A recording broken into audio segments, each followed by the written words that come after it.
ወበረካቱ የተከበራችሁ ቤተሰብ እንዴት ናችሁ? ሰላም ናችሁ አላችሁ? አልሐምዱሊላህ።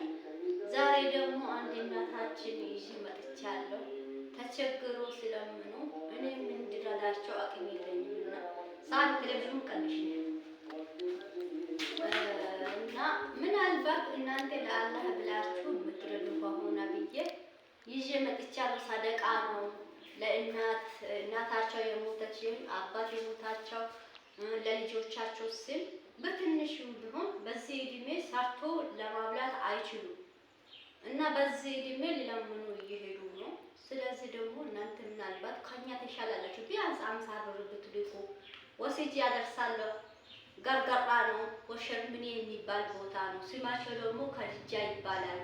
እኔ ከደረሰኝ ኢንሻአላህ እየጠየቁት ይወስዳለሁ ማለት ነው። ገርገራ የሚባል ቦታ ነው። ገርገራ አካባቢያቸው ደግሞ ወሸርምኔ የሚባል ስማቸው ከድጃ ይባላል። የምታውቁ ልጆቹ ትኖራላችሁ እና ደግሞ እኔ በዚህ ስልና በዚህ ቦታ እየጠየቁ ሞተር ነው የሚወስደው እና ወስጄ እሰጣቸዋለሁ አማና። በዚህ እድሜ ሰርቶ አይበሉም፣ ደካማ ናቸው፣ አርጅተዋል። እኔ እናቴ መስለኝ ወላሂ በጣም ማሳዘነችኝና ያው አቅም የለኝም። በዚህ እድሜ ከሚሄዱበት ይሄው ቁጭ ብለው የሚበሉበት ጊዜ ነበር። በዝናብ ጥራት የሚሰራቸው ሰው የላቸው እና አቅመ ደካማ ናቸው። ሰርቶ ሊበሉ ጉልበት የላቸውም፣ አርጅቷል። እና ምናልባት እናንተ ቢያንስ 50 ብር ብትልኩ ራሱ ለነሱ ወላሂ ብዙ ነው። 1 ብር ራሱ ብዙ ነው እና በዚህ እድሜ እንዳይሄዱ ምናልባት እስቲ የኔ እይታ ራሱ ብዙ የለውም። እንግዲህ አንድ ሰው ካያችሁ ሼር እያረጋችሁ ለዚች እናት እንድትረዱ ማለት ነው። በዚህ እድሜ አያችሁ ወላሂ እናታችን ነው የሚመስሉት።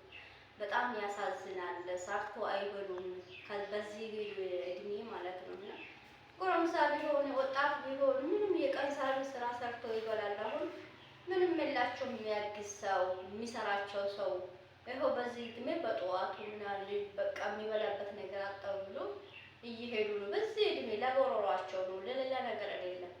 እና አረባ አለ ወላሂ እኔ አላህ ብዬ አላውቃቸውም፣ ግን ሼር እያረጋችሁ ለብዙ ሰው አድርሷቸው። በዚህ እድሜ ቁጭ ብሎ የሚበሉበት ነው፣ ለለመና የሚሄዱበት ነው። ለእኛ እናቶችም እንደዚህ ሆኖ ነው ተቸግሮ ነው ያሳደጉት። ስለዚህ ደግሞ እናንተ ምናልባት ሰደቃ የምትሰሩት ቢያንስ 50 ብር ብትልቁ 100 ብር ብትልቁ ብዙ ናት፣ ለነሱ በጣም ብዙ ናት። እና ምናልባት 10 ሰው ቢያይ ለ10 ሰው ሼር አድርጉለት። ምናልባት ቀለባ በቆሎ ነገር ቢገዙ በቤቴ ምንም ነገር የለም ብሎ እኔ ራሱ ይሁን ነገር አላደረብኝም። ሰው ባዶ ያድራል እንዳደረ አላህ ነው የሚያውቀውና አሳዘኑኝና ምናልባት ሰበብ ከሆነ ብዬ ነው። ምናልባት አላህ ነው የሚያውቀው። እኔ ባላ ተዋምኜ ነው እንጂ ያው እኔ ከላይ ይሰጣል ብዬ ሳይሆን ምናልባት አላህ ስጥ ያለው በትንሹ ከ50ውን 20ውን ቀንሶ ይሰጣል ብዬ ነው። ምናልባት እስቲ ስልክ ቁጥር ደግሞ ቁጥሩ